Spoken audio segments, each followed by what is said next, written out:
Ce n'est pas le miracle qui va te sauver. Il y a des gens qui font des miracles à longueur de journée. Mais au final, ils sont où ça? Tous les hommes de Dieu ne vont pas au paradis. Ce qui sauve l'homme, c'est le contenu de son cœur. Pourquoi je veux guérir quelqu'un? Parce que je sais du fond de mon cœur qu'il est en train de souffrir. Pourquoi je prie pour que quelqu'un guérisse? Parce que je sais au fait qu'il n'y a que ça qui peut le libérer de sa souffrance. Mais est-ce que c'est vraiment ça seulement qui libère l'homme? On guérit physiquement et spirituellement. On fait quoi de ça? Parce que la maladie n'est pas donnée comme ça. C'est vrai, il y a des maladies qu'on prend dans l'air. Mais il y a des maladies aussi spirituelles. Chez nous, en Afrique, on dit, il y a des sorciers. Oui, le sorcier, il donne des maladies. Il condamne les gens. Il te rend comme ça, il te rend comme ça. Il te détruit. Mais tout ça, c'est du spirituel. C'est du spirituel.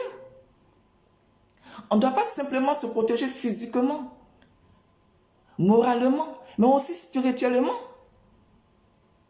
Parce que la vie que nous vivons, là, elle est faite d'un peu de tout ça. Aujourd'hui, nous vivons quoi? Le combat spirituel. Un monde qui est arrêté. Alors que Jésus de Nazareth est le maître. Vous comprenez ça comment? Comment vous comprenez ça? Il y a des gens qui sont en train de sauver leur vie. Il y a des gens qui sont en train d'être combattus. Il y a des gens qui disent merci, je suis sauvé. Il y a des gens qui disent ah, enfin, je découvre Dieu. J'ai décidé de le suivre. Mais pour toi, de façon personnelle, tout ça, ça représente quoi? Une conversion, un combat, parce que tu es resté en vie. Une relation qui est en train de s'écrire.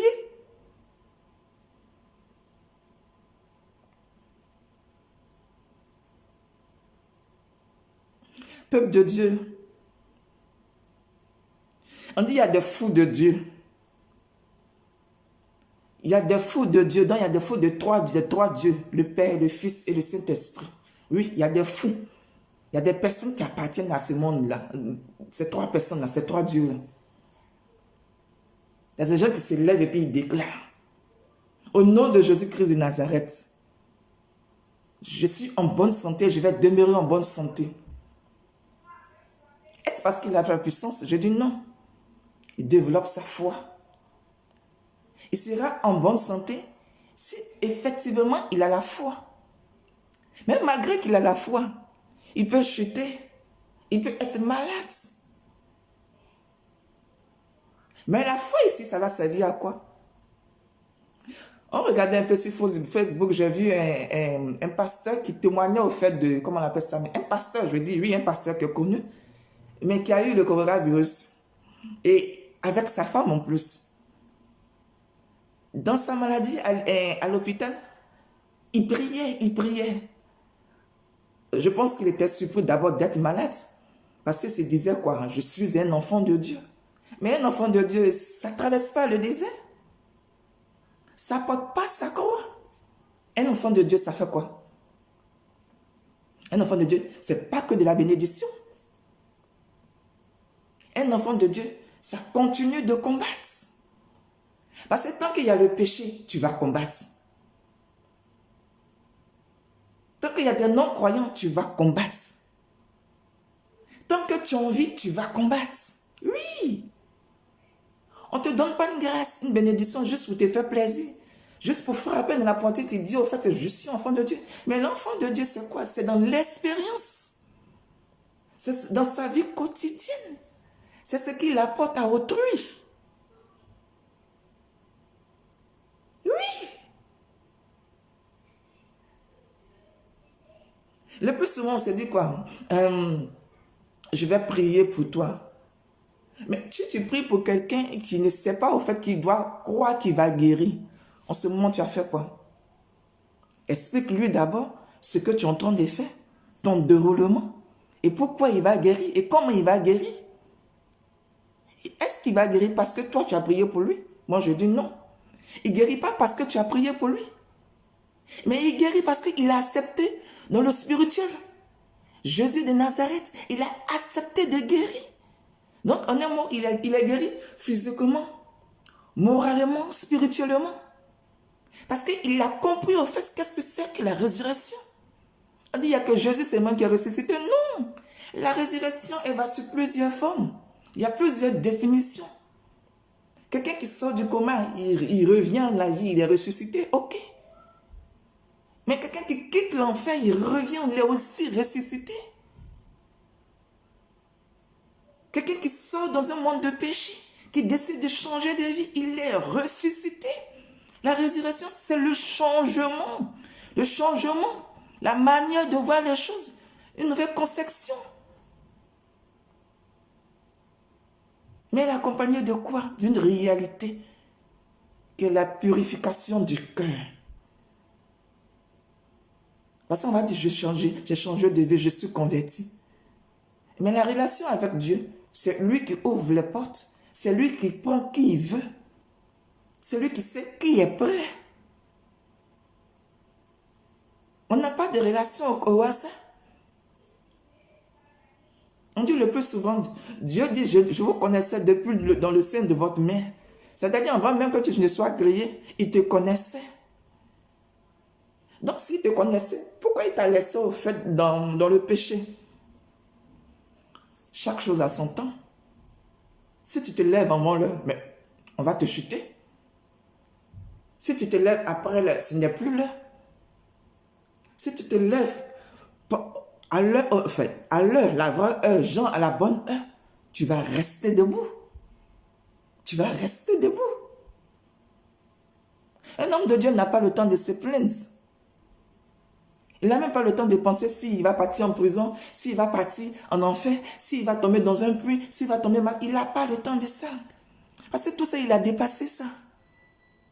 Seigneur, je fais quoi maintenant? Cet esprit, on va où? Voilà la question, en fait, de l'homme de Dieu. Il y a des niveaux. Il y a un niveau où c'est comme ça, c'est tout petit. Tu te dis, si on m'attrape, on va me faire ça. Et quand tu fais ça, tu te dis, même si ils veulent encore m'attraper, moi je veux encore partir loin. Tu es là, tu dis, c'est-à-dire à chaque fois, il y a une nouvelle pensée. À chaque fois, il y a une nouvelle pensée. Mais c'est ce qui est naturel. Parce que s'il n'y a pas de pensée, tu vas te prendre pour Dieu. Tu vas te prendre pour Dieu. Tu es un enfant de Dieu, mais tu n'es pas Dieu. En un mot, tu es limité. Tu es limité. Tu es limité. Tout ce que nous faisons, c'est pour la gloire de Dieu. On dit si Dieu veut. On n'a pas dit si l'homme veut. Si Dieu veut, on n'a pas dit l'homme veut.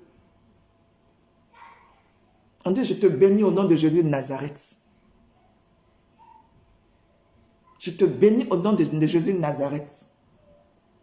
Je t'élève au nom de Jésus de Nazareth. Donc on t'élève au nom de quelqu'un pour quelque chose que tu vas faire pour lui. On ne dit pas je me bénis. Tu ne peux pas te bénir. Tu te bénis pourquoi? Tu veux t'envoyer toi-même? Seigneur, bénis-moi. Bénis l'enfant que je représente à tes yeux. Seigneur, purifie-moi. Seigneur, rends-moi fort. Et puis envoie-moi maintenant là où tu veux que je parte. Voilà la vie spirituelle. Mais une vie spirituelle faite uniquement de prière, sans fait, mon cher, c'est limité.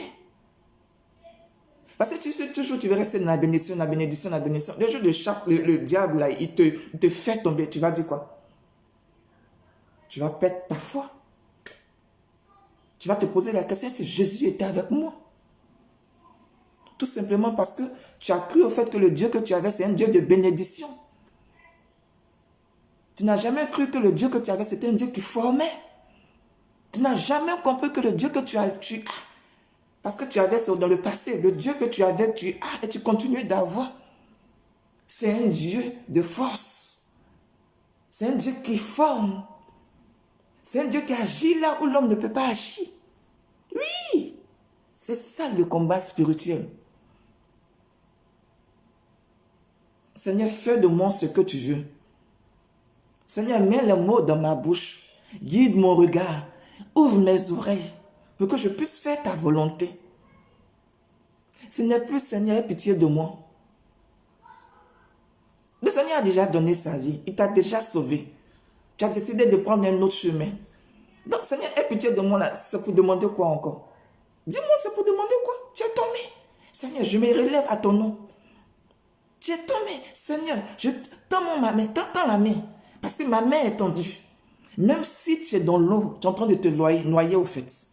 Seigneur, j'ai fait ma part. Je ne peux plus. Voilà ma main. Oui. N'arrête pas de combattre. Parce que où tu vas là, si tu vas vers là-bas, c'est parce que le Seigneur dit, tu peux aller là-bas. Si tu ne pouvais pas aller là-bas, le Seigneur n'allait pas te mettre là. Il ne nous teste pas au-delà de nos forces. Il nous connaît. Il nous aime. Il ne choisit pas pour nous détruire, non. Pour nous façonner à son image, oui. Le carême de 2020, là, il va avoir des témoignages de plusieurs nations. Que ce soit pécheur, que ce soit enfant de Dieu, il va avoir des témoignages partout dans le monde entier. Et ça, c'est vraiment extraordinaire.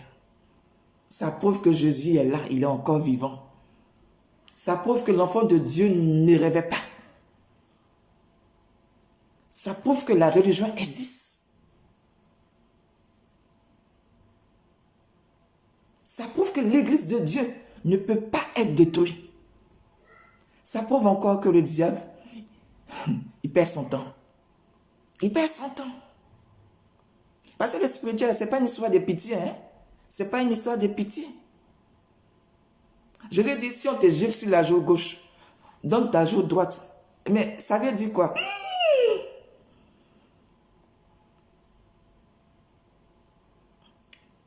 Fais la part des choses. Fais la part des choses. Ce n'est pas une histoire de vengeance, non. Il y a des gens qui doivent te frapper.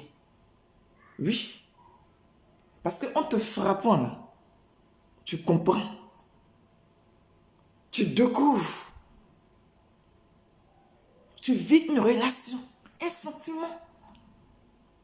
Mais il y a des gens qui ne doivent pas te frapper. Parce que là, tu dois te lever et tu dois combattre. Tu dois combattre. On te frappe pour pouvoir te former. Mais tu combats pour être en vie.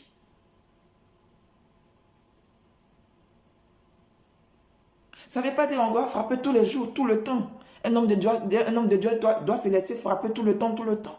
Excusez-moi, mais c'est un peu idiot quand même. Jésus a porté une croix. Mais après la croix, là, est-ce que vous avez entendu quelqu'un marcher sur Jésus? Non. Jésus nous a montré une direction. Fais-toi petit pour apprendre. Fais-toi petit pour apprendre. Maintenant que tu connais, tu sais quelque chose. Mais parle, déclare. Vis ta foi. Sois fier au nom de Jésus de Nazareth. Tu as appris quoi? Forme les autres. Témoigne de ta résurrection. Témoigne.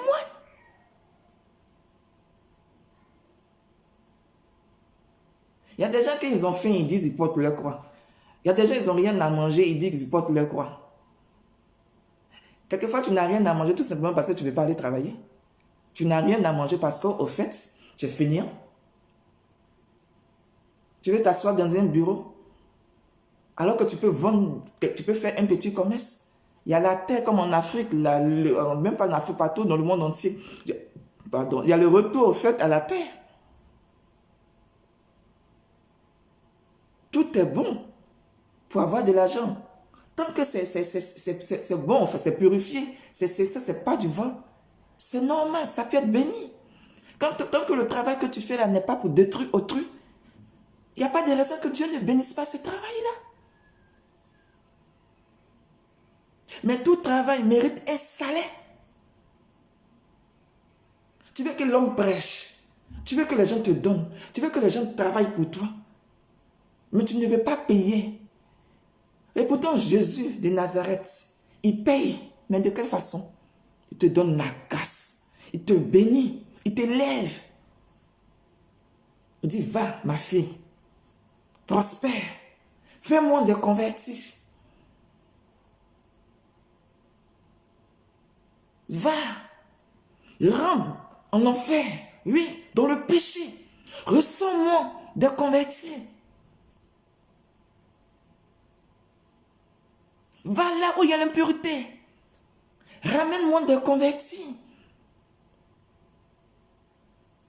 Va chez les riches. Ramène-moi des convertis. Parle de moi. Parle de moi.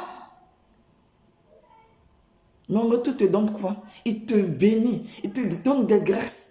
Il augmente tes bénédictions. Il te donne des grâces, des grâces, des grâces, des grâces. Parce que plus il t'envoie, plus il sait qu'il y a des niveaux. Sans sa grâce, tu ne peux pas. Est-ce que l'homme peut bénir? Je dis non. L'homme ne peut pas bénir son prochain. Il demande la grâce pour son prochain. Je prie pour que tu aies la grâce. Va, que la grâce de Dieu t'accompagne. On parle des dîmes, oui. Mais un homme de Dieu qui organise une évangélisation, qui n'a pas de salaire, vous voulez qu'il vous prêche avec quoi? Qu'il ne va pas demander des chaises pour que vous puissiez vous asseoir dessus. Qu'il ne va pas demander pardon à des musiciens pour qu'ils viennent vous jouer de la musique. Qu'il ne va pas demander pardon à EDF qu'on vous mette de la lumière, de l'électricité. C'est comme ça que tu dis merci à ton Dieu qui t'a élevé, qui t'a soigné, qui t'a guéri.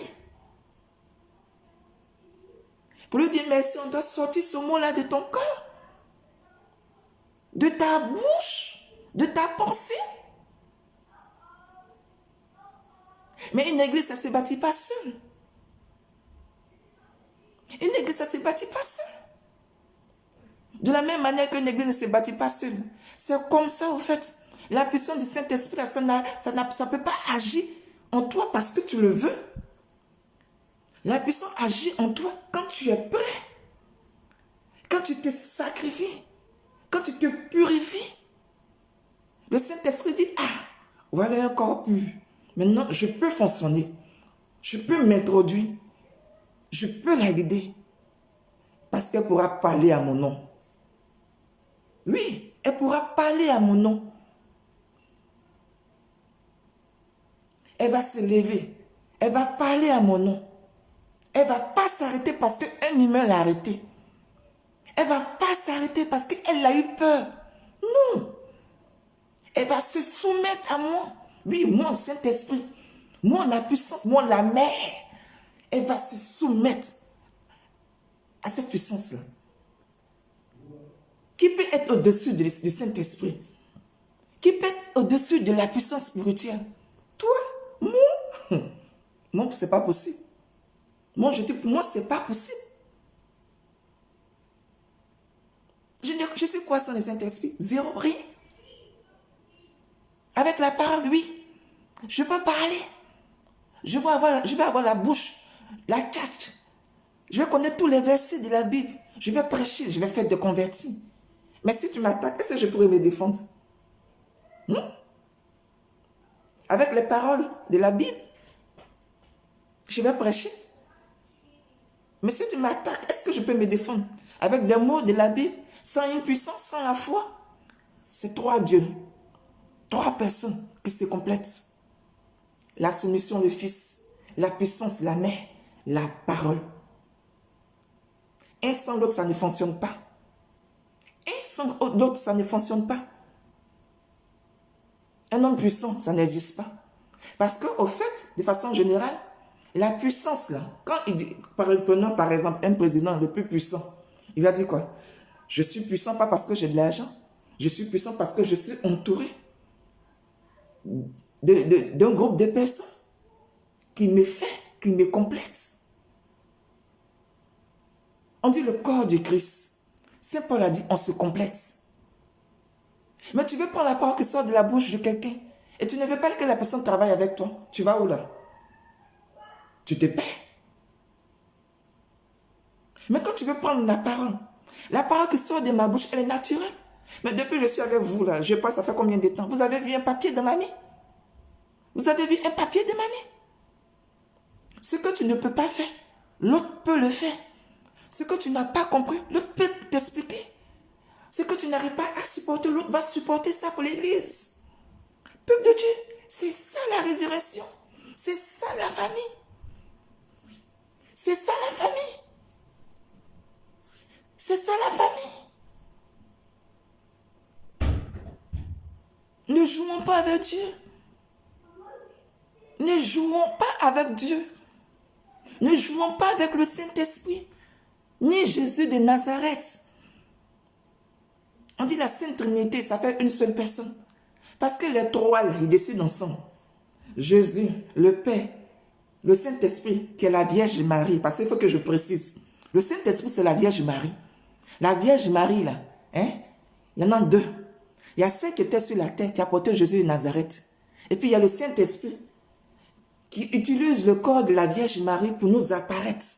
Donc quand on dit la Vierge Marie a apparu quelque part là, c'est le Saint-Esprit avec le corps de la Vierge Marie qui a apparu. Sinon la Vierge Marie qui a porté Jésus, c'est une sainte. Elle est au paradis. Là, il faut que vous fassiez la différence. Le Saint-Esprit, là, c'est lui qui agit. Les dieux, là, on ne voit pas. Donc, il fallait que Jésus vienne sur terre pour avoir un corps. Il fallait que la Vierge Marie vienne sur terre pour pouvoir porter l'enfant Jésus, pour qu'on puisse dire c'est la mère de Jésus, pour avoir un corps. Mais le Père, est-ce que vous l'avez déjà vu? Est-ce que quelqu'un peut témoigner un jour qu'il a vu le Père? Au commencement était la parole. Oui, la parole. Est-ce que vous l'avez déjà vu? Physiquement? Mais une parole, c'est pas un corps. C'est pas un corps. C'est pas un physique. C'est des paroles qui sortent de la bouche. Mais de la bouche de qui? De tout un chacun. Un enfant de Dieu. Oui. La parole sort de la bouche d'un enfant de Dieu. Je prêche au nom de Jésus.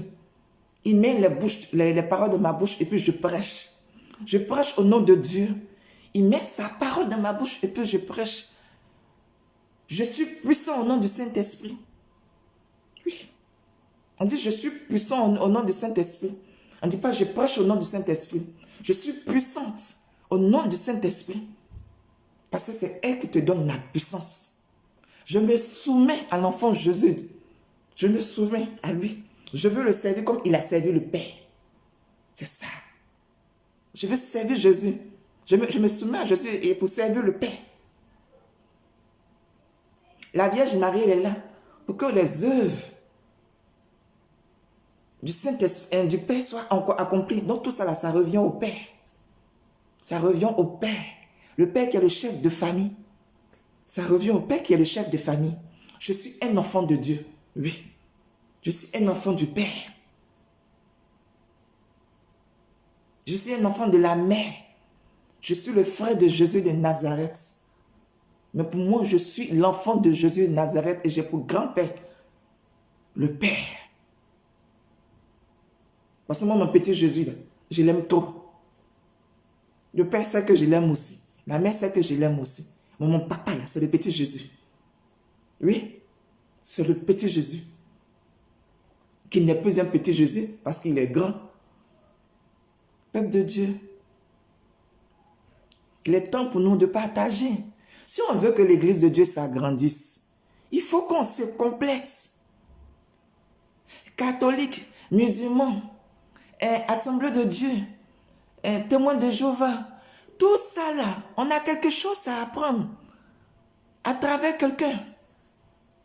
On se complète. Dieu a donné un peu à chacun d'entre nous. Oui. Paul, il persécutait. Mais quand il te prêche, il te parle de quoi? Il te parle de l'amour. Pourquoi? Parce que le fait d'être aveugle, spirituellement, il était mort. Quand il a retrouvé la vue, il a été ressuscité. Il va te parler de quoi? De l'amour de Dieu. Il va te parler de l'amour de Dieu. Même Pierre qui a menti, il dit qu'il ne connaissait pas Jésus. Là. Il peut te parler de quoi? Mais de la justice. Il va te parler de la justice. Jean, tu ne dois pas mentir. Tu n'as pas le droit de mentir. C'est ce qu'il va te dire. Jean va te parler de quoi? Il va te parler de l'amour. Dieu qui a été amour pour moi. Dieu qui a toujours été bon pour moi. Il va te parler de ça. Moi, je peux te parler de quoi? Moi, je peux te parler que de l'amour de Dieu. Depuis que je suis là avec toi, je te parle de quoi? D'une famille. Dieu, c'est ma famille. La Sainte Trinité, c'est ma famille. Non, je peux que te parler que de l'amour de Dieu. Mais ce qui sort de ma bouche là, je n'ai pas créé. Je ne suis pas en train de faire une lecture. Je vis ce que je t'ai dit. Je te parle d'une expérience, je te parle d'une relation. Donc là, ce que je suis en train de faire là, tu crois que tu peux me voler ça? Non. Même si tu me tues, mais tu ne peux pas voler ma pensée spirituelle. Tu ne peux pas voler ma relation spirituelle. Au lieu de penser négativement, là, pourquoi on ne se met pas ensemble? Pourquoi on ne se met pas ensemble? Ce qui appartient à Dieu appartient à la famille de Dieu. L'église, tout ce qui est pour l'église, ça appartient aux enfants de Dieu. Un enfant de Dieu, ce n'est pas un, c'est plusieurs. Même si la terre, même s'il y a eu un guide, il peut avoir un guide. C'est normal pour une bonne organisation. Mais qu'est-ce que le guide doit comprendre? Que moi seul, je ne peux pas m'occuper d'un peuple. Moi seul, je ne peux pas guider tout ce monde-là.